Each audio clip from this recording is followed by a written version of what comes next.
So the Las Vegas Grand Prix was over. You had the winner, the fireworks had gone off, and all the fans had headed home for the night. But believe it or not, long after that checkered flag, the real drama was just getting started. And it was a drama that would completely rewrite the Formula One championship fight. Right after the race, everything was looking amazing for McLaren. You had Lando Norris taking a brilliant second place, Oscar Piastri right there in fourth, a massive haul of points. But then, fast forward 4 hours later, and the final official result drops, DSQ, disqualified. Their entire race just gone, wiped from the history books. So what on earth just happened? You see, this was the race after the race, a technical drama unfolding behind closed doors that had an immediate and absolutely massive impact on the championship standings. Okay, so with that provisional P2 finish, Lando Norris was looking pretty comfortable, right? He had a solid 30-point lead over his own teammate, Piastri, and a huge 42-point gap to Max Verstappen. With just 2 races left to go, you could almost feel that first world title in his grasp. And then, this. The disqualification changed everything. Suddenly, Norris's lead is slashed to just 24 points. And the big winner in all this? Max Verstappen. He just rockets up the standings, drawing dead level on points with Piastri, and all of a sudden, he's a massive threat for a 5th world title. The championship was just blown wide open. So, what could possibly cause such a catastrophic penalty? I mean, you'd have to assume it was something major, right? Some huge breach of the rules? Well, this is where the story gets truly wild. The infringement was almost unbelievably small.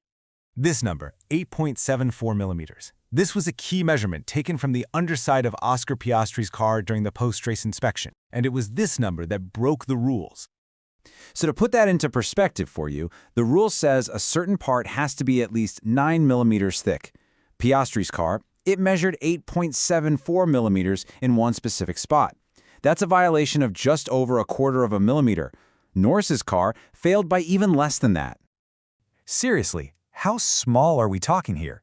The tiny difference that disqualified both McLaren cars and completely reshaped the championship, it's about the same width as a single human hair, or maybe 1/10 the thickness of your credit card. We are talking microscopic.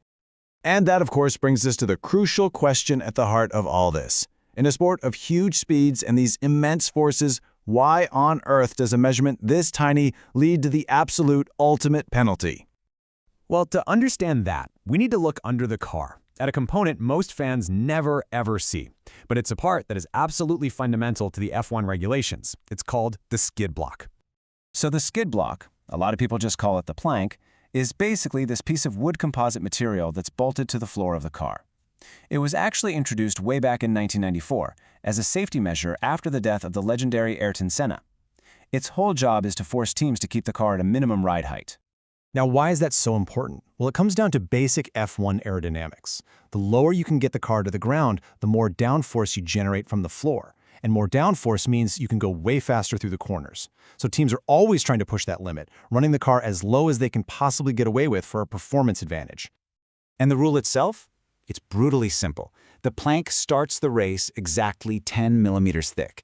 It's allowed to wear down a little bit from scraping on the track, that's normal, but by the end of the race, it absolutely must still be at least 9 millimeters thick. If it's worn down by more than 1 millimeter, it is an automatic disqualification. No ifs, ands, or buts. No exceptions. So, okay, McLaren broke the rule. It seems pretty clear.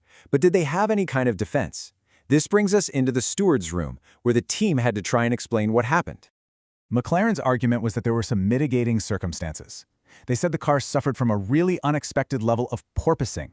That's that high-speed bouncing that slams the car's floor into the track over and over. They also pointed to the fact that they had very limited practice time and some accidental floor damage as other reasons for all that extra wear. Now, here's the crucial part.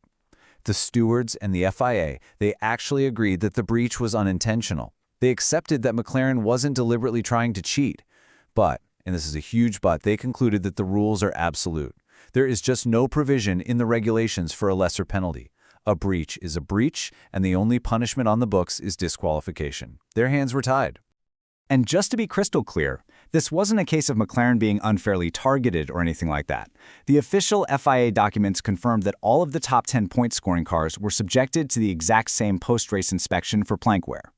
So this single decision completely reset the championship battle. But you know what? It actually wasn't the first time this tiny little rule has had a massive, massive impact on Formula One. McLaren are in some pretty famous company here. The great Michael Schumacher lost a win for this exact thing back in 1994. Lewis Hamilton and Charles Leclerc were both disqualified in Austin in 2023. It's even happened multiple times this season alone. This is a known and very consistently enforced rule. After the decision, McLaren's team principal, Andrea Stella, issued an apology to his drivers and to the fans, and he accepted the outcome. He admitted that the team just didn't get the balance right, but he stressed that their focus was already shifting to the final 2 races. So, after all that, here's what's at stake.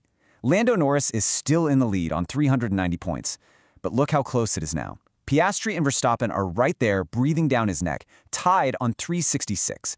A 24-point gap. That is almost nothing at this stage of the season.